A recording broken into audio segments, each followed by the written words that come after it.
Hello, আমি রাহুল। তোমরা আছো আমার সাথে ম্যাথস এক্সট্রা ক্লাসে। আচ্ছা, ম্যাথস এক্সট্রা ক্লাসে তুমি কি পাবে? এর সাথে সাথে তুমি পিডিএফটাও পেয়ে যাবে। পিডিএফটা ফ্রি। পিডিএফটা বন্ধুদের সাথে শেয়ার করো। শেয়ার করলে অবশ্যই ভালো লাগবে। তোমার ক্ষতি হবে না। হ্যাঁ, লাভ তো কিছু তেমন কিছু নেই, তবে ক্ষতিও হবে না।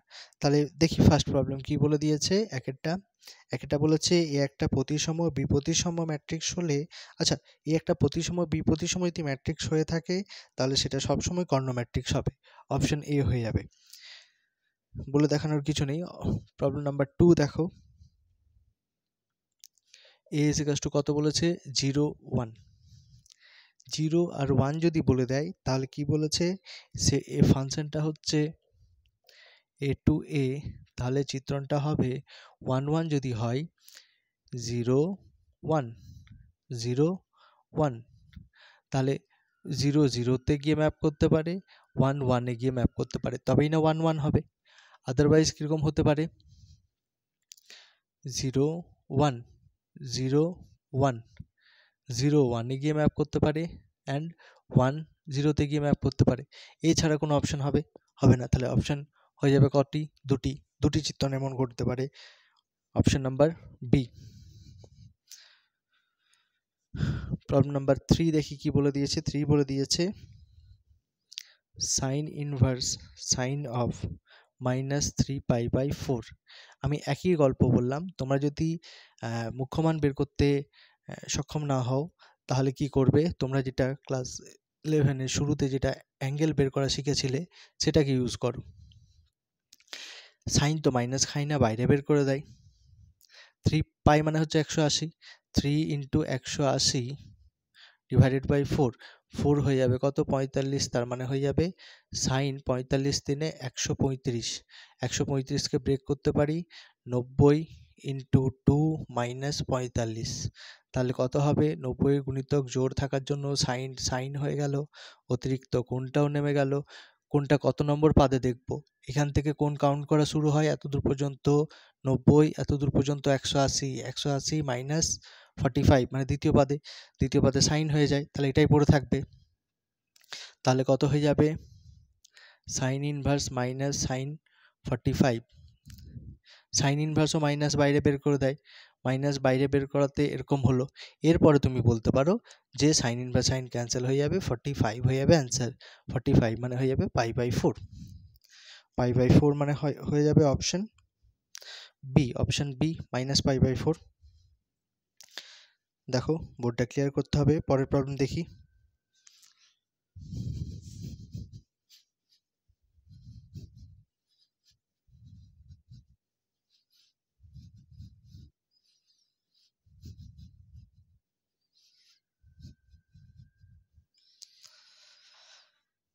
পরের প্রবলেম নাম্বার 4 কি বলেছে দেখো। প্রবলেম নাম্বার 4 বলে দিয়েছে fx is equals to μx minus sin x and x greater than 0। তাহলে এর ডেরিভেটিভ করব। কেন ডেরিভেটিভ করব? কারণ এর বলেছে ক্রমবর্ধমান অপেক্ষক হলে শর্তটা বের করতে বলেছে। ক্রমবর্ধমান অপেক্ষক হলে ডেরিভেটিভের রেজাল্ট গ্রেটার দেন 0 হবে। তাহলে ডেরিভেটিভের রেজাল্ট কত হবে? মিউ যদি ধ্রুবক তাহলে ধ্রুবক নিজের মতো থেকে গেল, x এর ডিফারেন্সিয়েশন 1 অ্যান্ড সাইন x এর ডেরিভেটিভ cos x। এবার ক্রমবর্ধমান হলে আমরা জানি f' x এর রেজাল্ট গ্রেটার দেন 0 হবে। আর f' x এর রেজাল্ট কত দেখতে পেয়েছি? Mu minus cos x। cos x এর রেজাল্ট গ্রেটার দেন 0। লক্ষ্য করো, এটাকে যদি পজিটিভ হতে হয় মিউ এর ভ্যালু আমি যা কিছু নিতে পারি, কিন্তু cos এর ম্যাক্সিমাম ভ্যালু কত হয়ে যায়? 1। তার মানে মিউ এর ভ্যালু আমি হাফ নিতে পারবো না। কেন? মিউ এর ভ্যালু যদি আমি হাফ নিই, হাফ -1 কত হয়ে যাবে? 0 থেকে বড় হবে। হাফ -1 এর ম্যাক্সিমাম ভ্যালু তো 1, এ 1 হতে পারে। তো এ যদি হাফ নিয়ে নিই, half -1 minus half greater than 0 হবে না। তার মানে বলতে চাইছে মিউ এর রেজাল্টটা 1 এর থেকে বড় হতে হবে। মানে আমি যদি 2 নিই তাহলে পজিটিভ হবে। তাহলে আমি পরের লাইনে বলতে পারবো যে মিউ এটার ম্যাক্সিমাম ভ্যালু 1 হয়ে যাবে। তাহলে মিউ এর cos এর ম্যাক্সিমাম ভ্যালু যদি 1 হয়ে যায়, মিউ গ্রেটার দেন 1। এরকম বলবো না, ডাইরেক্ট বলবো মিউ এর ভ্যালু গ্রেটার দেন 1। কেন না? cos x এর ম্যাক্সিমাম ভ্যালু 1 হয়ে যায়। আশা করি বোঝা গেছে। অ্যান্সার হয়ে যাবে কত? Option number C.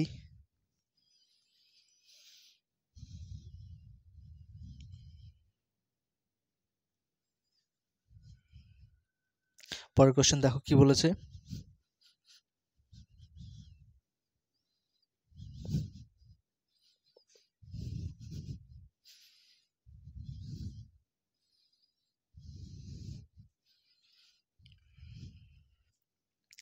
Problem number 5 বলেছে r vector is equals to I j cap plus 2j I cap plus 2j cap minus k cap plus lambda into I minus j plus k cap and সমতলটা বলে দিয়েছে r dot 2 I cap minus j cap plus k cap is equals to 4।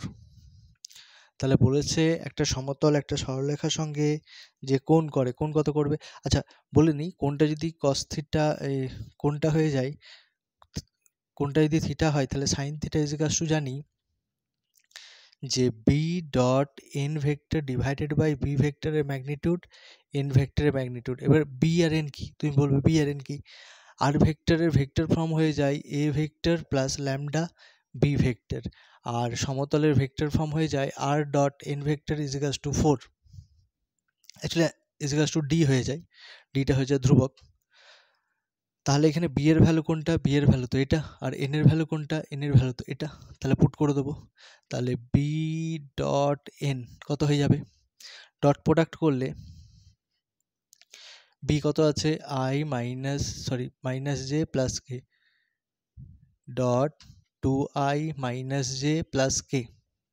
তাহলে dot product করলে i এর সহগের সাথে multiply হবে, j এর সহগের সাথে মাল্টিপ্লাই হবে, অ্যান্ড k এর সহগের সাথে মাল্টিপ্লাই হলো।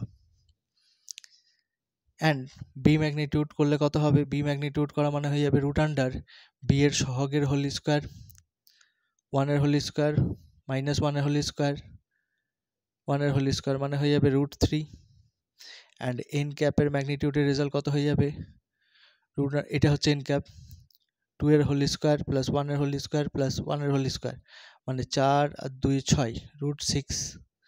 তাহলে দেখতে পেলাম এই রেজাল্টটা 4 divided by root 3 root 6। Root 6কে কি লিখতে পারবো, রুট 6কে লিখতে পারবো রুট 2 ইন্টু 3, তাহলে root 2 into root 3 root 2 into root 3, তাহলে 4কে লিখতে পারবো 2 ইন্টু 2 ডিভাইডেড বাই, আচ্ছা 3 রুট 3 হয়ে গেল রুট 2।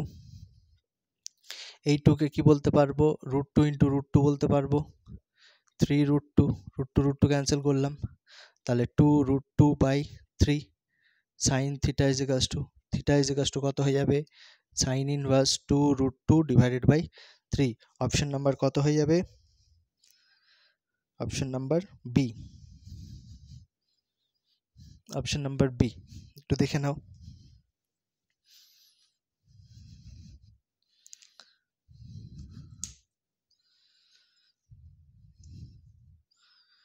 পরের প্রবলেমে যাব।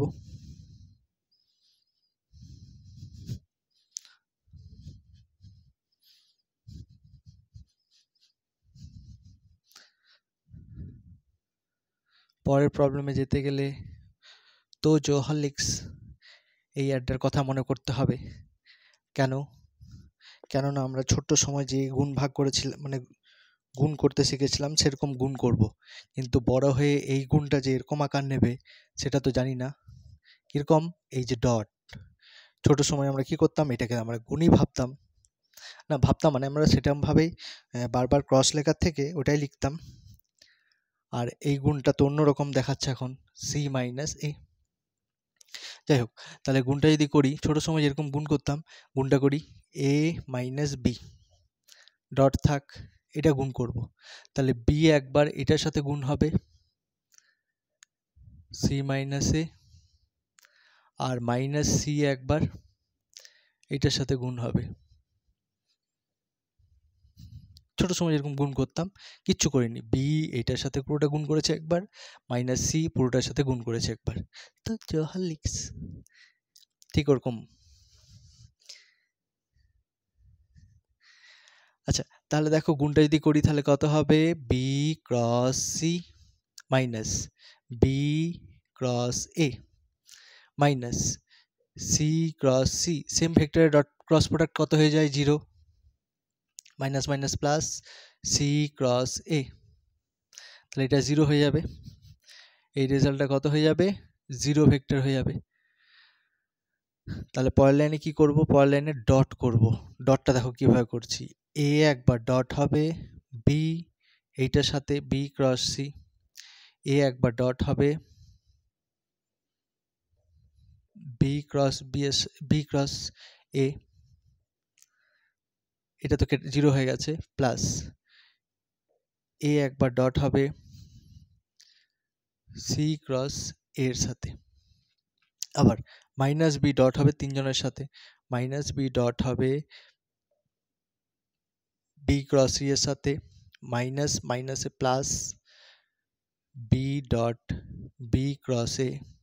একদম ছোট সময় যেরকম ভাবে গুণ করতাম, বি ডট মাইনাস প্লাসে কত হয়ে যাবে? মাইনাস বি ডট মাইনাস প্লাসে minus B dot C cross A.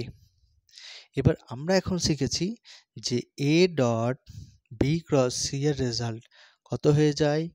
Scalar triple product A B C. তাহলে এখানে দেখো এখানে কত হয়ে যাবে? A B C minus A B A plus এটা হয়ে যাবে এ সি এ। পরেরটা এটা তো মুছে দিই, এটা তো লাগবে না আমার।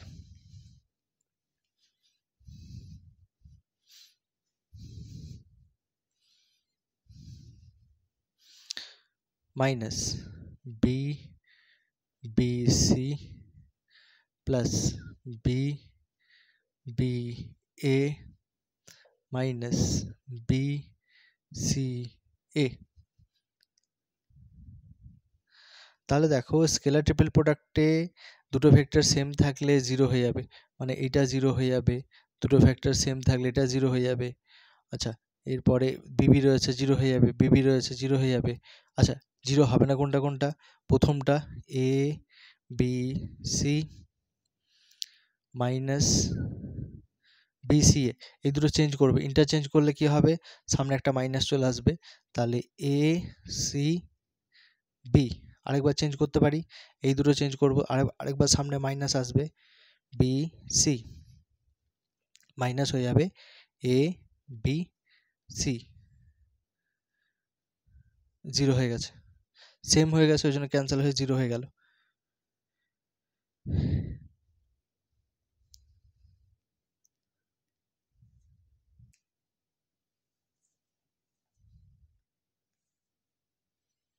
একটু দেখে নাও, অ্যান্সার 0। অ্যান্সার 0 কোনটা রয়েছে? 0 তো নেই, অ্যান্সার হয়ে যাবে কোনোটি নয়, অ্যান্সার হয়ে যাবে ডি। 0 নেই এখানে। যাই হোক, পরের প্রবলেম দেখি কি বলে দিয়েছে।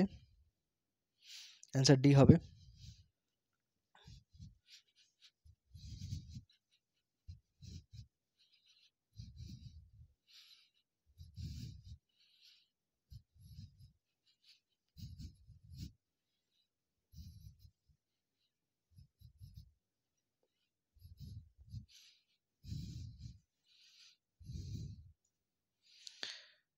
পরের প্রবলেম দেখি, পরের প্রবলেম রয়েছে 7। 7 কি বলেছে?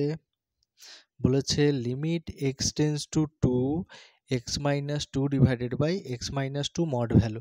আচ্ছা, মড ভ্যালু রেজাল্ট তো আমরা জানি কি হয়ে যায়। Mod value result, mod value কি হয়ে যায় এটা আমাদের নিশ্চয়ই সবার জানা আছে, যে মড ভ্যালুর একটা সম্পর্ক পাই, যে মডের ভেতরে যেটা রয়েছে সেটা পজিটিভই হবে যদি সেটা নিজে পজিটিভ হয়, মানে এক্স এর ভ্যালু 2 এর থেকে বড় যখন হবে। আর নেগেটিভ হবে কখন? নেগেটিভ হবে যদি এক্স মাইনাস 2 এর রেজাল্ট নিজে নেগেটিভ হয়, মানে এক্স এর রেজাল্ট 2 এর থেকে ছোট যখন হবে। তাহলে x greater than is equals two 2 হলে লিমিটের পোরশনটা, মানে এক্স টেন্স টু 2 প্লাস যখন বলবো, তখন কত দেখতে পাচ্ছি? এক্স মাইনাস 2, আর মডের ভ্যালুটা দেখতে পাচ্ছি এক্স মাইনাস 2। তাহলে এক্স টেন্স টু 2 তে এটা ক্যান্সেল হয়ে গেল, 1 হলো, তাহলে অ্যান্সারটা হয়ে গেল 1। অ্যান্ড এক্স লেস দেন 2 তে দেখতে পাচ্ছি কত? এক্স টেন্স টু 2 মাইনাস, তাহলে এক্স মাইনাস টু আর এখানে minus x minus two cancel হয়ে গেলে কত হয়ে গেল মাইনাস ওয়ান। তাহলে লিমিট এক্স টেন্স টু টুতে হয়ে গেল মাইনাস ওয়ান। তাহলে দেখতে পাচ্ছি দুটো রেজাল্ট সেম না। দুটো রেজাল্ট যদি সেম না হয়ে থাকে তাহলে বলবো কি এদের মধ্যে কোনোটিই হবে না, অ্যান্সার হয়ে যাবে ডি। দেখো পরের প্রবলেম কি বলেছে, 6 হলো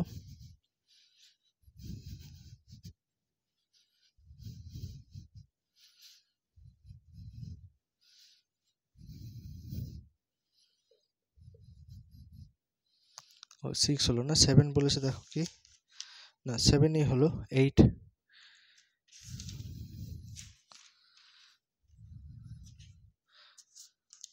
বলেছে integration 0 to pi sine square n x dx. তাহলে স্কোয়ার থাকলে তো আমি জানি 1/2 করে 2 নিয়ে নিতে হয়, 2 sine square n x dx 0 to pi. আচ্ছা এটা রেজাল্ট কত হয়ে যায়, এটা রেজাল্ট হয়ে যায় 1 মাইনাস কস অ্যাঙ্গেলটা ডাবল টাইমস হয়ে যাবে 2nx dx।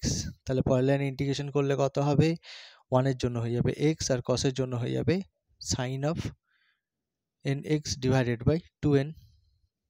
লিমিট হয়ে যাবে 0 টু পাই। পাই বসালে পাই হয়ে গেল আর সাইন অল পাই হয়ে যায় 0, 0তে এটা 0 0, তাহলে হয়ে গেল অ্যান্সার কত পাই বাই 2। অ্যান্সার হয়ে গেল পাই বাই 2, মানে অ্যান্সার হয়ে গেল বি।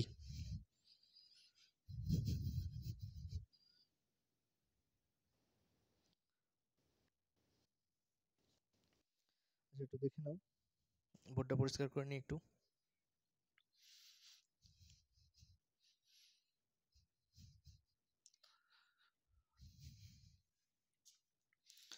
প্রবলেম নাম্বার 9 কি বলেছে দেখি।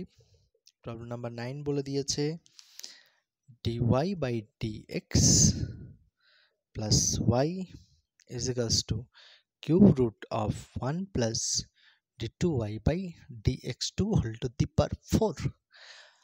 আচ্ছা দেখো দেখুনি এটা রয়েছে কত, এটা রয়েছে তোমার y রয়েছে, এটাকে বলতে পারি 1 plus d2y by dx2 whole to the power 4 to the power 1/3। তাহলে 1 3 থাকলে উভয় পক্ষে ঘন করব, উভয় পক্ষে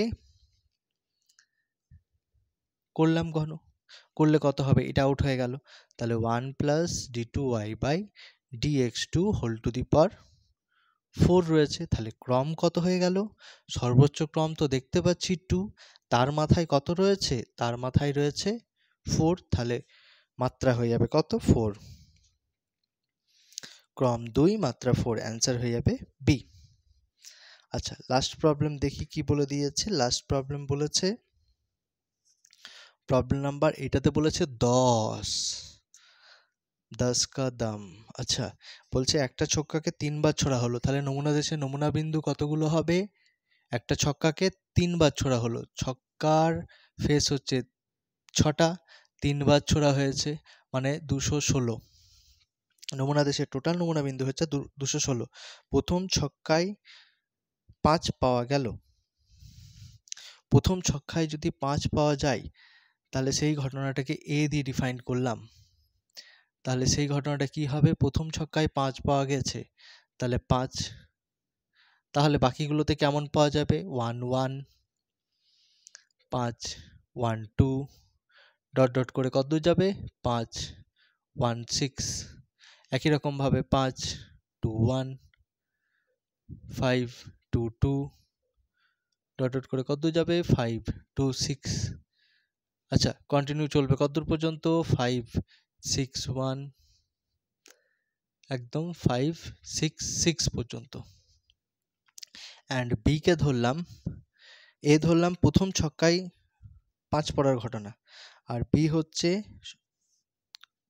3 বার জুড়ে মোট সংখ্যা 16 হওয়ার ঘটনা। 16 যদি হতে হয় তাহলে প্রথমটা 16 হতে গেলে আমি ধরলাম প্রথমটাই 5 পড়েছে, তারপরেও 5 পড়েছে, 5 5 10 10 আর 6 16। ও তাহলে 16 হতে গেলে তো মিনিমাম দুটো 5 হতে হবে। আচ্ছা 6 6 12 12 আর 4 16, তাও হতে হবে, কিন্তু প্রথম ছক্কায় যে 5 পড়তে হবে, প্রথম ছক্কায় যদি 5 পড়ে তাহলে এমন রয়েছে কতগুলি, 5 6 5, আচ্ছা আর কি হবে দেখে নি আগে। দেখো প্রথম ছক্কায় যদি 4 পড়ে তাহলে 4 আর 6 10, 10 আর 6 16, 6 4 6, 6 6 4, আর কি পড়তে পারে, 5 5 10 আর 6 16, 6 4 10 আর 6 16, আর তো হতে পারে না, 6 আর 3 9, 9 আর 6 15 হবে, তাহলে এই কটাই হবে। তাহলে আমাকে বলেছে